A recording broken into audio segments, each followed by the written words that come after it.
Hello everyone, स्वागत है आपका अपने यूट्यूब चैनल बिदराना कॉन्सेप्ट क्लासेस में।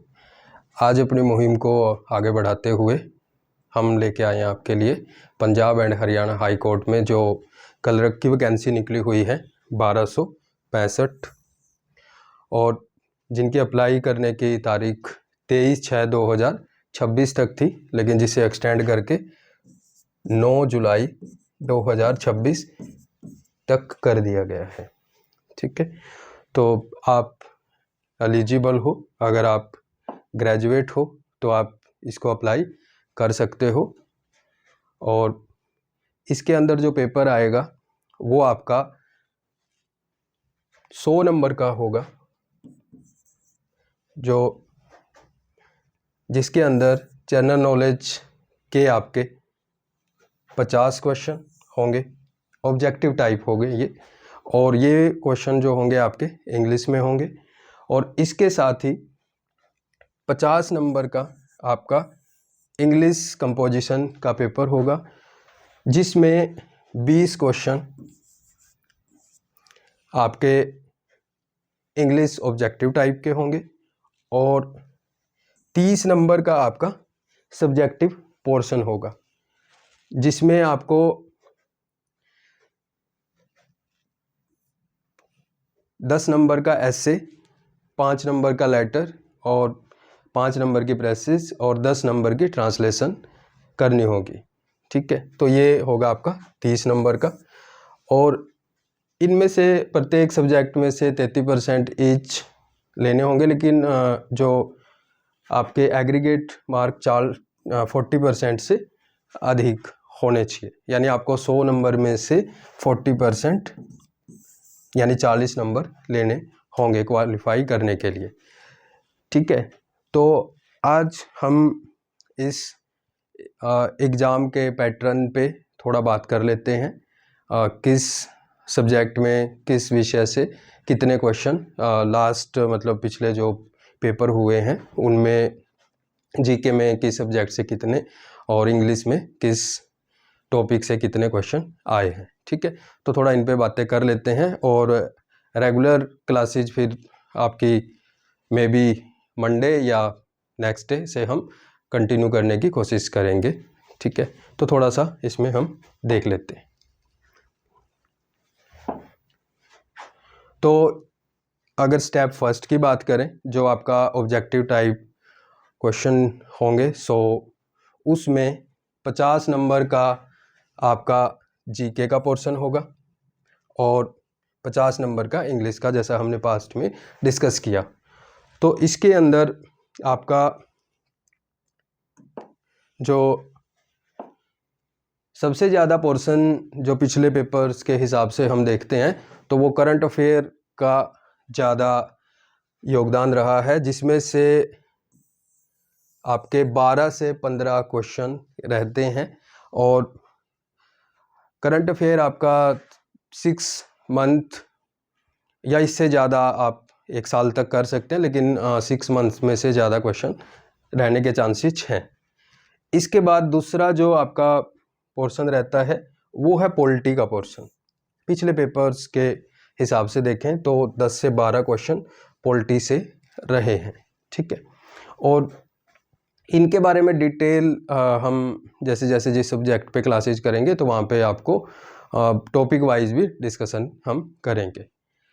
इसके बाद आपका पोर्शन जीके में हिस्ट्री का रहता है, जिसमें पिछले सालों का अगर हम 14, 19 और 22 के कुछ क्वेश्चन को देखें पेपरों को, तो 6 से 8 क्वेश्चन आपके हिस्ट्री से रहे। इसके बाद है ज्योग्राफी का पोर्शन। ज्योग्राफी में आपके 5 से 7 क्वेश्चन रहे हैं। ठीक है, और इकोनॉमी की बात करें तो 2 से 3 क्वेश्चन पिछले पेपर्स में देखे गए हैं। साइंस के भी आपके 4 से 5 क्वेश्चन आए हुए। इसके बाद मेन पोर्शन जो है वो है इसके अंदर स्टैटिक्स या मिसलेनियस या आप कह लीजिए विविध का पोर्शन, उसमें से भी ज़्यादा पर्सन पिछले सालों में आए हुए हैं। तो ये आपके अगर इस पोर्शन में देखें, अगर आपने ज़्यादा समय अगर ज़्यादा एक तरह से आपको अप्रोच करनी चाहिए तो आपको करंट अफेयर्स और पॉलिटी और स्टैटिक जीके पे, तो ये तीनों मिला के ये मान के चलो आप, बाकी के पोर्शन एक साइड में हैं और आपके 50 में से लगभग आप 25 और 30 के बीच में मान सकते हो कि इन तीनों पोर्शन से आपका एग्ज़ाम में पास्ट में आए हुए हैं।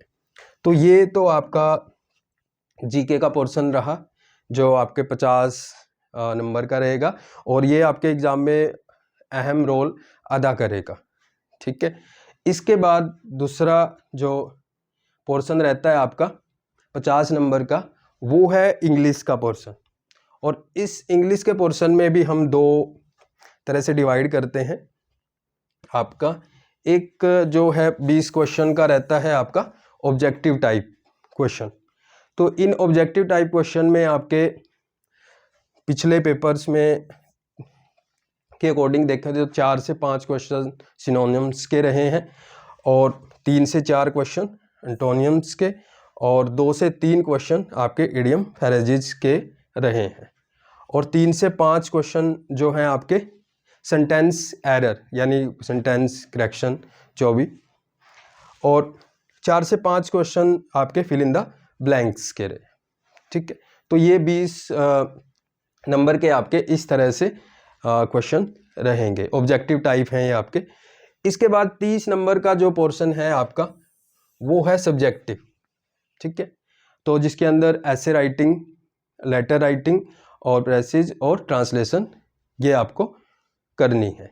ठीक है, तो पास्ट का एक पेपर के अगर हम ऐसे राइट इसमें जो सब्जेक्टिव टाइप है उसका एक हम PDF देख सकते हैं यहाँ पे। चलो मैं लास्ट में आपको ये दिखाऊंगा। ठीक है, जैसे पास्ट में 30 नंबर के किस तरह से मतलब वहाँ पे ऐसे किस टाइप का लिया हुआ है, लेटर किस टाइप का है और ट्रांसलेशन और प्रेसिस किस टाइप की है। ठीक है, इसके बाद जैसे आपने ये पहला स्टेप अगर आप क्वालिफाई करते हैं, मान के चलो आप इसको जीके वाले पोर्शन को और इंग्लिश पोर्शन को मिला के 40 प्लस स्कोर करते हो तो वो डिपेंड करेगा मेरिट पे, आप क्वालिफाई होते हो तो उसके बाद आपको बुलाया जाएगा स्टेप 2 के लिए। आपका एक कंप्यूटर बेस्ड टेस्ट होगा CBT।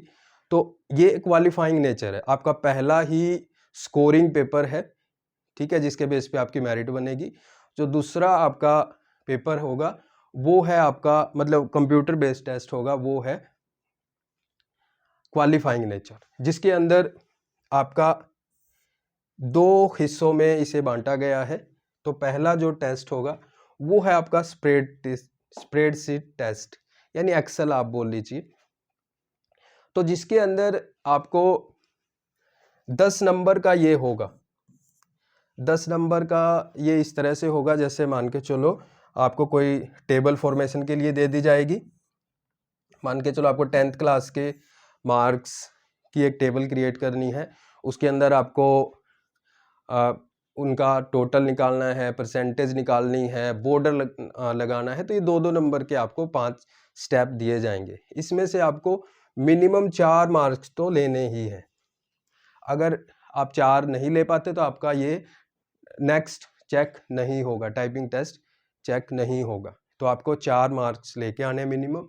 और इसके बाद आपका 30 जो सेकंड स्टेप है वो है 30 वर्ड पर मिनट, यानी टाइपिंग आपको 300 वर्ड्स की करनी है, 10 मिनट में 300 वर्ड्स। ठीक है, और ये आपको पेपर मिलेगा जिसमें नोटेड होगी नोटिंग, उसको उसके बेस पे आपने कंप्यूटर पर ही टाइप करना है। ठीक है, और आपका जो टेस्ट पहले जीके का है वो टेस्ट भी आपका ऑनलाइन होगा यानी कंप्यूटर बेस्ड है, और दूसरा भी आपका कंप्यूटर बेस्ड टेस्ट होगा। ठीक है, और पहला भी आपका इंग्लिश में होगा और ये वाला भी आपका इंग्लिश में होगा। ठीक है, तो यहाँ पे टाइपिंग आपकी इंग्लिश की होगी। ठीक है, तो इसके बाद अगर आप इसको भी क्वालिफाई कर जाते हो तो इसके बाद आपका रिजल्ट आएगा और तीसरा स्टेप होगा वो होगा आपका डॉक्यूमेंट वेरिफिकेशन, यानी आपको डीवी के लिए बुलाया जाएगा और वहाँ पे आपसे स्टेशन की चॉइस फिलअप करवाई जाएगी, 4-5 डिस्ट्रिक्ट आपके आसपास के स्वयं के, ठीक है।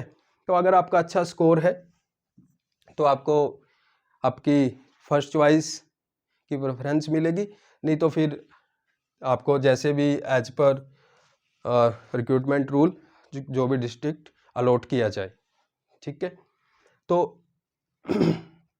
ये था आपका स्टेप बाय स्टेप टेस्ट। इसके बाद आपको मैं बताना चाह रहा था कि इसके अंदर मैं आपको जो आपका सब्जेक्टिव टेस्ट है,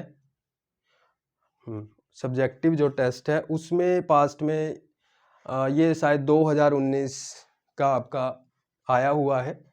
तो इसके अंदर एस्से जो लिखना आया था वो आपको इन टॉपिक्स में कोई भी एक टॉपिक पे एक एस्से लिखना था, तो जिसमें a word free from war, your ambition in life, my first day at work, child labour, ठीक है। तो इन पे आपको 150 वर्ड्स में एक एस्से लिखना था, और ये एस्से आपको पेन कॉपी पे नहीं, ये भी आपको टाइप ही करना है, ठीक है। तो आपको साथ में टाइपिंग स्पीड को भी मेंटेन करना है। तो अभी से तैयारी कर रहे हो तो मैं ये नहीं कह रहा कि आपको ज़्यादा टाइम देना चाहिए टाइपिंग पे, लेकिन कम से कम 1-2 घंटा तो आप निकालिए अभी से, क्योंकि आपको ये वहाँ पे भी काम आएगा, ठीक है। स्पीड ज़्यादा होगी तो आप टाइम बचा पाओगे, क्योंकि 2 घंटे में ये भी आपका इंक्लूड है। इसके बाद लेटर आप देख सकते हो, a letter to your employer for 1 year study leave without pay, a letter to manager of the bank pointing out ATM fraud in your account. ये 5 नंबर का इनमें से एक आपने लिखना था। ये प्रेसिज है, ठीक है। और इसके बाद ये लास्ट में जो तुम देख पा रहे हो ये है आपकी ट्रांसलेशन, ठीक है। बाकी आपको इंग्लिश वाले सर ये चीज़ें अच्छे से समझाएंगे, ठीक है, वजीर सर, जिन्हें आगे बात कर रहे हैं हम, पिछले 15 सालों का जिन्हें इंग्लिश का एक्सपीरियंस है, ठीक है। तो वो आपको इन चीज़ों के बारे में अच्छे से कैसे इसको मैनेज करना है कैसे, तो वो बताएंगे, ठीक है। तो अब बता देते हैं कि हम इन चीज़ों को आपके पास किस तरीके से ये क्लासेस प्रोवाइड करवाएंगे। तो इंग्लिश के बारे में जैसे मैंने बात करी, तो इंग्लिश आपको वजीर सर कराएंगे जो MA इंग्लिश है, BEd है, और जो 15 सालों का जिनके पास अनुभव है। और आपकी जानकारी के लिए ये बता देता हूँ कि जो वजीर सर है तो इसी जिस बैच के जिसके लिए तैयारी के लिए हम आपको कोचिंग देंगे, उसी डिपार्टमेंट में 2019 के बैच 19 में सिलेक्टेड है एक अच्छी रैंक के साथ, ठीक है। तो आपको और भी बेटर फैमिलियर चीज़ें बता पाएंगे एग्ज़ाम के बारे में, डिपार्टमेंट के बारे में। आप बीच बीच में उनसे पूछ सकते हो, कमेंट कर सकते हो, ठीक है। आपको नसीब सर जो अभी लेबर डिपार्टमेंट ऑफ हरियाणा में वर्किंग है, तो जिन्हें पिछले 4-5 सालों का अनुभव है टीचिंग का, और आपको नसीब सर पढ़ाएंगे आपको current affair plus statics, current affair plus statics, GK और प्लस साइंस, ये सब्जेक्ट आपको नसीब सर पढ़ाएंगे, ठीक है। और अब बात रह जाती है मेरी, तो बाकी जो बच गया अब मैं कोशिश करूँगा पूरी की पूरी आपको पढ़ाने की, जो जो सब्जेक्ट आपके जीके के बचते हैं, ठीक है। तो बाकी ये आज एक थोड़ा सा इन्फॉर्मेटिव वीडियो था कि हम ऐसा आगे आपके लिए करना चाह रहे हैं।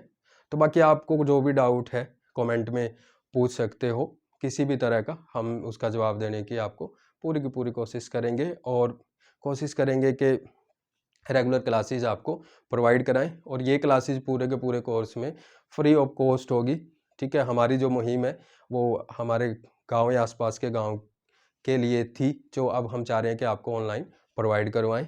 और जो मिशन हमारा पहले ऑफलाइन में था उसे हम ऑनलाइन में पूरी की पूरी कोशिश करेंगे।